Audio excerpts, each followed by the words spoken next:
La partie est-elle déjà terminée pour la France et l'Europe? Le jeu vidéo aujourd'hui, c'est encore et toujours un duopole Japon-États-Unis. C'est surtout un immense gâteau dont l'Europe ne saisit qu'une toute petite part. Les ventes de jeux vidéo et de consoles ont représenté en 2010 quelques 50 milliards d'euros dans le monde. 50 milliards d'euros, c'est 4 fois plus que les ventes de musique et 2 fois plus que les recettes du box-office. Il s'agit là d'un paradoxe certain pour la France. La demande locale est extrêmement forte puisque les Français figurent parmi les plus gros joueurs au monde. Une étude du syndicat européen des éditeurs montre ainsi que 38% des Français ont joué au moins une fois au cours des 6 derniers mois. C'est 2 fois plus qu'en Allemagne et qu'en Italie. Cette proportion atteint même 76% pour les 16-29 ans. Le second paradoxe, c'est que le jeu vidéo est à la croisée de différents métiers dans lesquels la France occupe des positions de premier plan. La conception d'un jeu fait ainsi aussi bien appel à des spécialistes de la programmation qu'à des spécialistes de la création. La France ne manque ni de programmeurs, ni de graphistes, ni de musiciens, mais elle n'occupe qu'une place très modeste dans le développement du jeu vidéo. Ce constat vaut aussi pour l'Europe. Le Japon, les États-Unis et l'Europe, c'est ensemble 90% du marché mondial.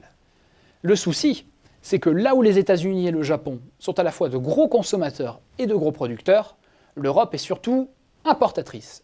Regardons ce graphique. Le français Ubisoft est le seul groupe européen d'envergure, là où les Japonais et les Américains comptent chacun une bonne dizaine de grands éditeurs.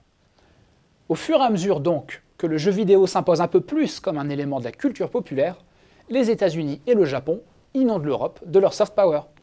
Il est aussi question d'intérêt économique, bien sûr.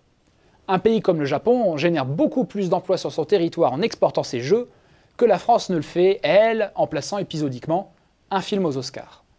Les retombées économiques sont si tangibles que de nombreux pays, comme le Canada, le Royaume-Uni, l'Australie, se sont longtemps livrés une guerre fiscale pour attirer les studios de développement avec, à la clé, une promesse de crédit d'impôt. Comment expliquer alors la modeste position de la France sur ce marché? La fiscalité, on l'a vu, est un enjeu important, dont les pouvoirs publics français ont désormais bien conscience. Hélas, c'est peut-être trop tard. Il a fallu attendre 2003 pour voir apparaître les premières mesures de soutien au secteur.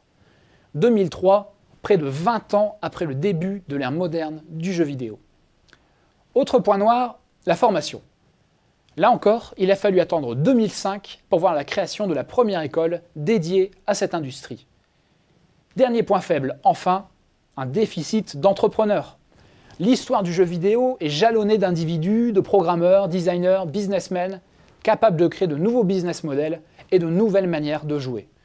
L'exemple le plus connu dans l'industrie reste celui de Hiroshi Yamauchi, l'ancien président de Nintendo.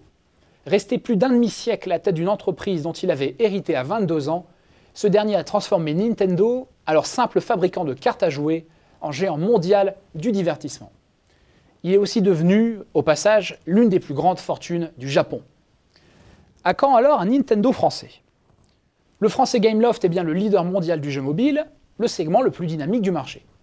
Oui, mais voilà, Gameloft incarne certains des mots typiques des entreprises françaises. Gameloft est ainsi spécialisé dans le segment low cost du jeu vidéo, avec des prix compris entre rien du tout et 5 €.